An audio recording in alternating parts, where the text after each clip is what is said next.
बिस्मिल्लाहिर्रहमानिर्रहीम। नाज़रीन अस्सलाम वालेकुम, मैं हूँ इमरान वसीम। नाज़रीन, ख़बर यह है कि चीफ जस्टिस याहिया अफरीदी ने इमरान ख़ान से जुड़ी बड़ी ख़बर की कन्फर्मेशन कर दी है।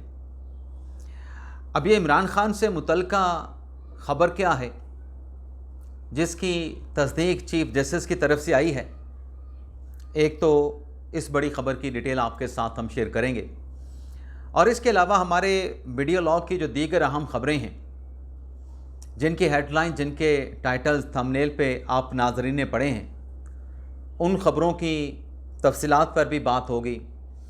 लेकिन वीडियो लॉग का आगाज़ हम करेंगे जो अली अमीन गंडापुर का घेरा तंग हुआ है, जो अली अमीन गंडापुर की तरफ से अदालत के सामने, जज के सामने जो गलत बयानी की गई है, इस खबर से अपने प्रोग्राम का आगाज़ करेंगे।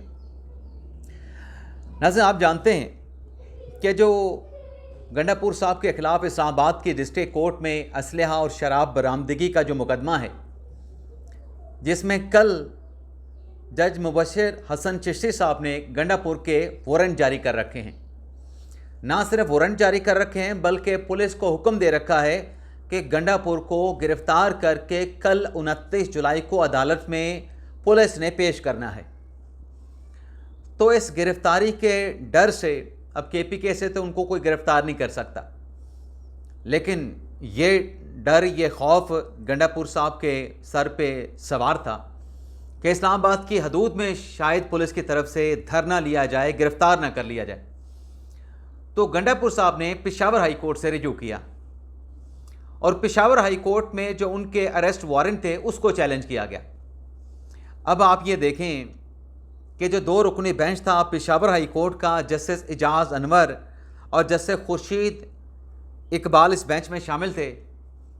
इस बेंच के सामने जो अरेस्ट वारंट हैं उसकी सस्पेंशन के लिए मुबैना तौर पे क्या गलत बयानी की गई।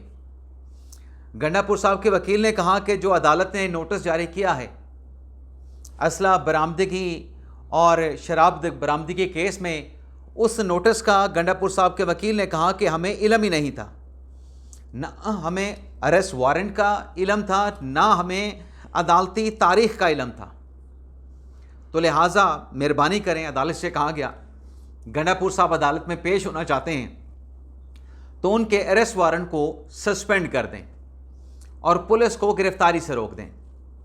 अब नाज़रीन, ये जो मुकदमा है जिसमें अदालत के सामने जाके कहा गया कि ना अरेस्ट वारंट का पता था, ना अदालती तारीख़ का पता था, ये 2016 से मुकदमा चल रहा है और गंडापुर साहब के वकील हर समात में अदालत में पेश होते हैं और हर समात पर अगली तारीख़ भी दी जाती है कि अगली तारीख़ क्या होगी जब गंडापुर साहब आके सेक्शन 342 का बयान कलमबंद करवाएंगे।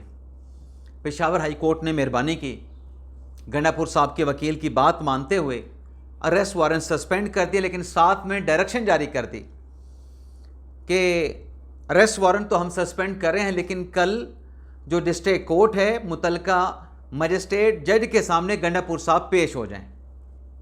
और अदालत में ये भी कहा गया कि हमने बाकी केसेस में ज़मानतें हासिल कर रखी थी, लेकिन इस केस का ना हमें पता था, हमने यहाँ पे बताया नहीं, तो हमारे वहाँ से अरेस्ट वारंट जारी हो गए।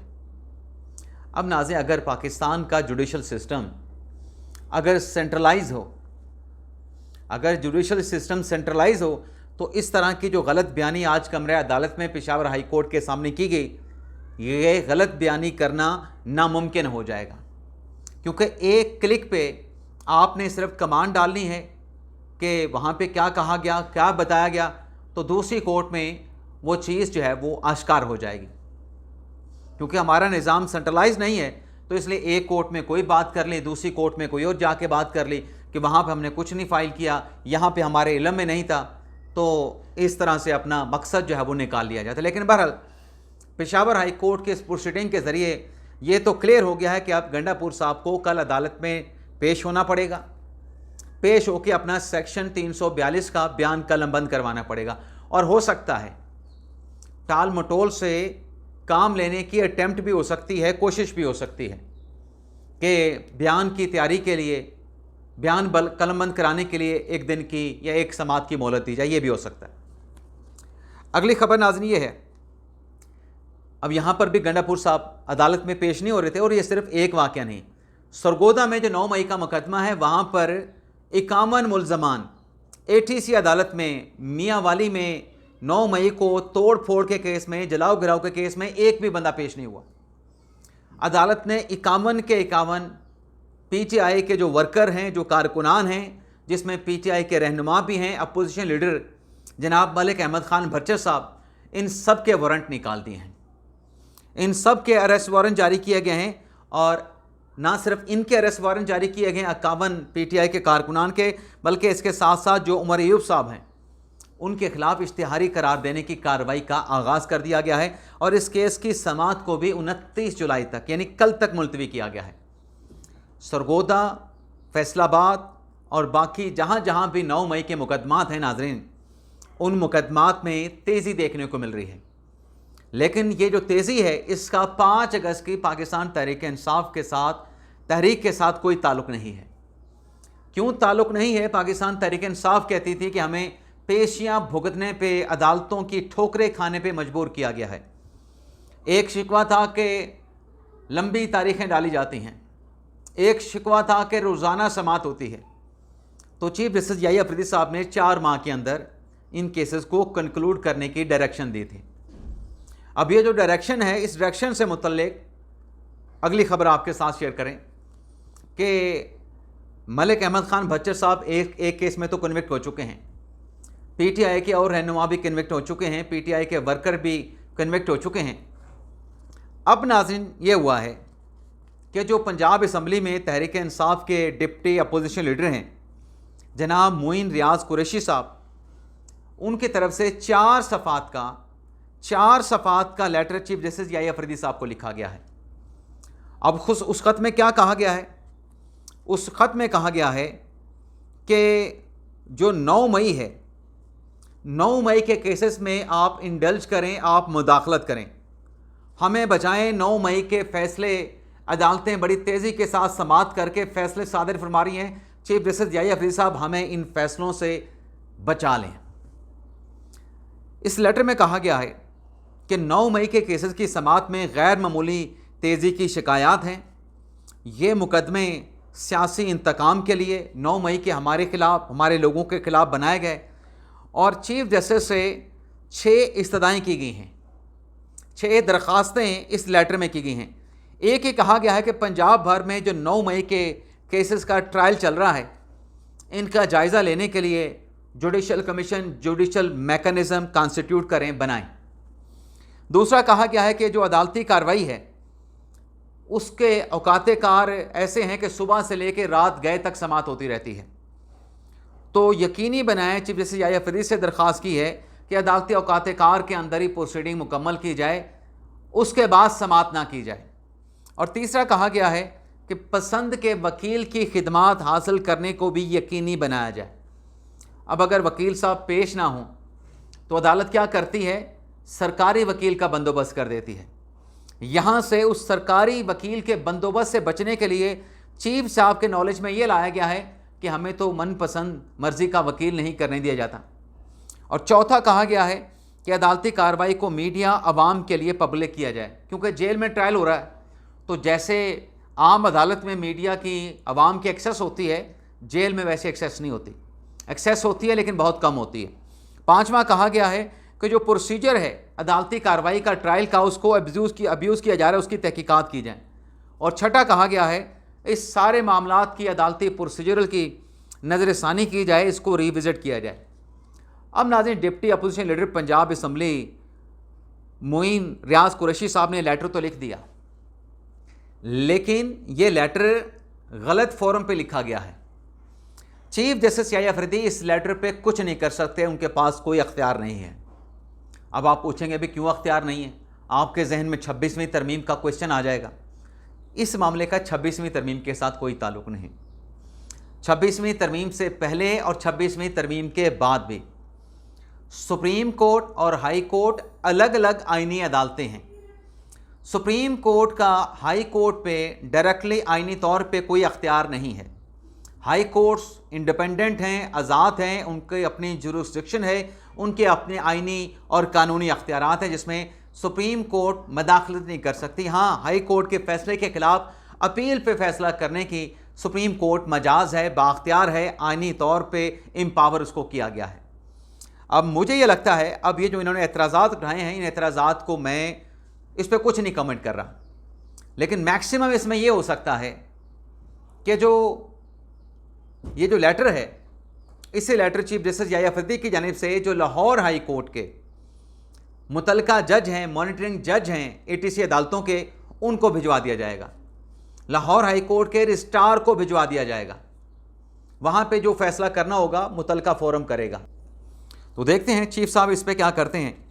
अगली खबर नाज़रीन सुप्रीम कोर्ट से यह है कि सुप्रीम कोर्ट के 2 जजेज़ अपनी मियाद पूरी करने के बाद अपने ओहदों से, जैसे सरदार तारिक मसूद साहब, जस्टिस मज़हर आलम मियां खेल साहब, अपने ओहदों से सुबकदोश हो गए हैं। 1 साल के लिए इनको एडहॉक जज बनाया गया था। प्रपोजल 3 साल का था, लेकिन जुडिशल कमीशन में कुछ जजेस ने मुखालफत की, कुछ अरकान ने मुखालफत की, तो 1 साल के लिए इनको एडहॉक जज लगाया गया। लेकिन परफॉर्मेंस नाज़रीन चेक करें, इंतहाई नफीस जजेस होने के साथ साथ इंतहाई काबिल, बासलाहियत और कानून पे अबूर रखने वाले जजेस थे। जैसे सरदार तारिक मसूद साहब, जस्टिस मज़हर आलम मियां खेल साहब, 1 साल में मजमूई तौर पे सुप्रीम कोर्ट में जो क्रिमिनल केसेस थे उनकी तादाद 7196 थी। कितनी थी? 7196। लेकिन इन 2 जजेस ने 1 साल में एडहॉक बेसिस पे काम करते हुए कितने केसेस डिसाइड किए? 2220 केसेस, जो कि मजमूई केसेस का 30% बनते हैं। अब आप इन जजेस की परफॉर्मेंस का खुद अंदाज़ा कर लें कि एक तरफ कितने जजेस हैं, दर्जन 1.5 दर्जन जजेस हैं या 2 दर्जन जजेस हैं, दूसरी तरफ अकेले 2 जज 1 साल में 2220 मुकदमात का फैसला किया। अगली खबर नाजरीन, साबिक chief justice of Pakistan justice Jawad Khawaja, जिन्होंने नाज़रीन इस वक्त जब मैं प्रोग्राम रिकॉर्ड कर रहा हूँ, पंजाब असम्बली से एक बड़ी अहम खबर चल रही है। वो खबर यह है कि पंजाब असम्बली में अपोजिशन के रुकन ने हुकूमती रुकन को थप्पड़ मार दिया। अपोजिशन के लीडर हैं खालिद निसार डोगर और हुकूमत के रुकन हैं हसान रियाज।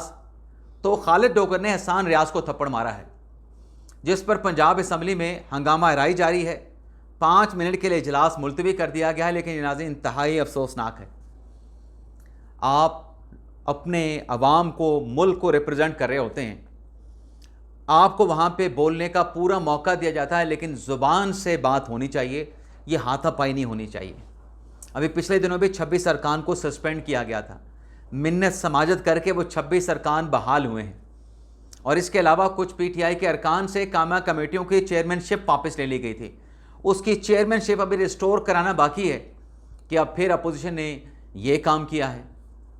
अब जो भी अपोजिशन हो, इस किस्म की हथकंडे की इजाज़त तो नहीं दी जा सकती कि आप एक दूसरे को थप्पड़ मारना शुरू हो जाएं, चाहे हुकूमत वाले अपोजिशन को मारें, चाहे अपोजिशन वाले हुकूमत को मारें।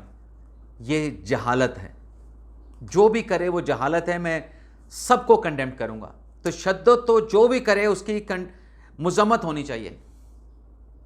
तशद्दुद को कभी आप ग्लोरीफाई नहीं कर सकते, आप उसकी प्रमोशन नहीं कर सकते। तो जवाद ख्वाजा साहब ने वज़ीर आज़म शहबाज शरीफ के ख़िलाफ़ कंटेम्प्ट की कार्रवाई करने की दरख्वास्त की है सुप्रीम कोर्ट से। अब मामला क्या है? मामला ये है कि जो सुप्रीम कोर्ट ने इंट्रा कोर्ट अपील में फ़ौजी अदालतों में ट्रायल को जायज़ करार दिया था, आइनी करार दिया था, उस फैसले में कहा गया था कि चूँकि राइट ऑफ अपील नहीं है जिनके मिलिट्री कोर्ट में ट्रायल होते हैं, तो लिहाजा राइट ऑफ अपील देने के लिए 45 दिन की अदालत ने मोहलत दी थी कि 45 दिन के अंदर कानून साजी करें, ताकि जो मिलिट्री कोर्ट से सज़ा याफ्ता जो मुजरमान होंगे उनको हाई कोर्ट में अपील करने का आइनी कानूनी अख्तियार मिल जाए। और ये कंटेम्प्ट की एप्लीकेशन जो दायर की गई है उसका बेस बिल्कुल ठीक है। मुझे ये बात कहने में कोई आर नहीं, क्योंकि 45 रोज़ की सुप्रीम कोर्ट की डायरेक्शन के मुताबिक मियाद गुजर चुकी है और अभी तक जो सुप्रीम कोर्ट का फैसला था मिलिट्री ट्रायल के हवाले से, उस पर पार्लियामेंट की तरफ से कोई लेजिस्लेशन, कोई कानून साजी ना की गई है। तो सुप्रीम कोर्ट का फैसला तो हुकूमत के हक़ में आया था, तो हुकूमत को 45 दिन के अंदर ये कानून साजी हो जानी चाहिए थी, ये कानून साजी कर लेनी चाहिए थी।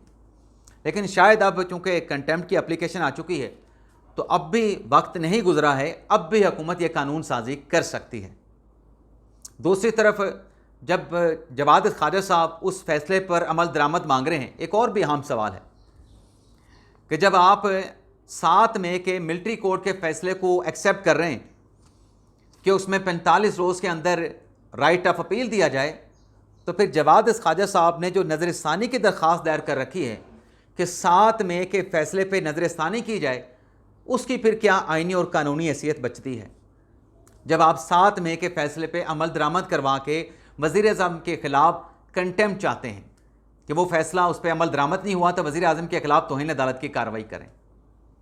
आपने जब फ़ैसला ही मान लिया तो फिर नज़रसानी का जवाब तो बाकी ना बचा। जवाद ख्वाजा साहब को फिर वो नज़रसानी वापस लेनी चाहिए। अब नाज़रीन आ जाते हैं जो इमरान खान साहब से मुतल्लिक़ ख़बर है।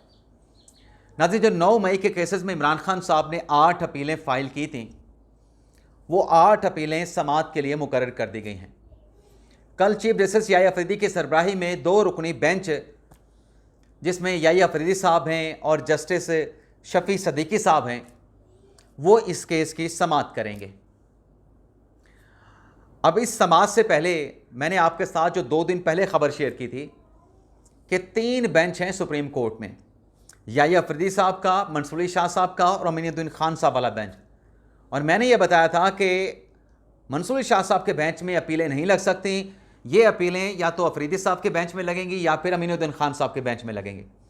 तो चीफ साहब ने जो ऑर्डर पास किया है, ये अपीलें अपनी बेंच में लगाई हैं, तो हमारी उस खबर की कन्फर्मेशन हो गई है और याह्या अफरीदी साहब कल इस अपीलों पर 8 अपीलों पर समाअत करेंगे, जिसमें पंजाब के जो डिप्टी प्रोसिक्यूटर हैं उनको भी नोटिस कर दिया गया है। लेकिन 3 ऑप्शन हो सकते हैं इन अपीलों पर समाअत के बाद। 3 फैसलों के ऑप्शन हो सकते हैं। एक तो ये है कि अदालत जो है इन अपीलों को एक्सेप्ट कर ले, खान साहब को 8 केसेस में ज़मानत दे दे। दूसरा ये हो सकता है कि इमरान खान साहब की ज़मानत की दरख्वास्तों को रिजेक्ट कर दे।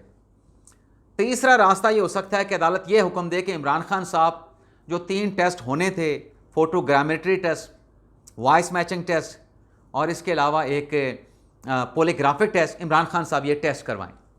इन टेस्ट की रिपोर्ट आएगी तो फिर ज़मानत दरख्वास्त का फ़ैसला करेंगे। तो ये 3 ऑप्शन हो सकते हैं। अब देखते हैं फ़ैसला याह्या अफरीदी साहब ने करना है, उनके बेंच ने करना है, तो देखते हैं। कल समाअत 9:30 बजे जो है इसका आगाज़ होगा और सलमान सदर साहब इमरान खान साहब को रिप्रेजेंट करेंगे। इजाज़त चाहते हैं नाज़रीन, अल्लाह हाफ़िज़।